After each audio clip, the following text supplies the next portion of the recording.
The White House has criticized the Syrian government's promise to hold a referendum, describing it as laughable and accusing the regime of making a mockery of the unrest. Well, that's amid a swelling chorus within the U.S. calling on Washington to supply anti-Assad fighters with weapons.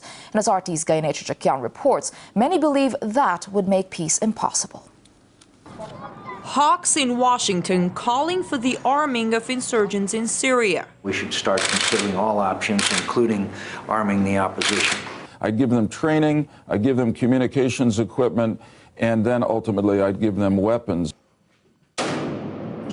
Experts say arming the fighting groups among the opposition is a sure way to drag the country into a protracted civil war. It will also further marginalize those in the opposition who have advocated nonviolence or who advance political strategies.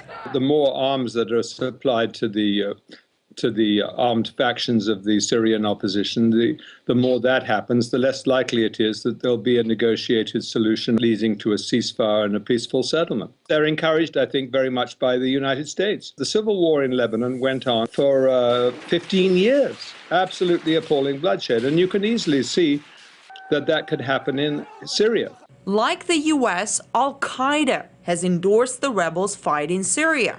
Under President Assad, Syria has been a secular state. Some analysts argue that one of the reasons why Al-Qaeda supports the violent uprising in Syria is that in a less secular environment, it's easier to recruit new terrorists. So if the government falls, you'll be looking forward to just a very long period of complete disintegration. They would be able to attract more and more fanatical recruits. Look at the civil war in Iraq in 2006 and 2007. It was absolutely appalling.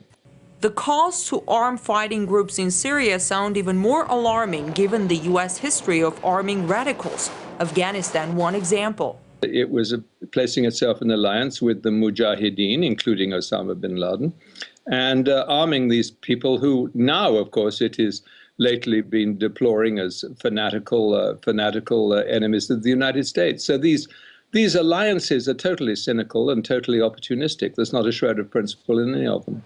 But despite the hawks' outcry, the Obama administration is taking a more cautious stance with regards to Syria. We don't think more arms into Syria is the right answer.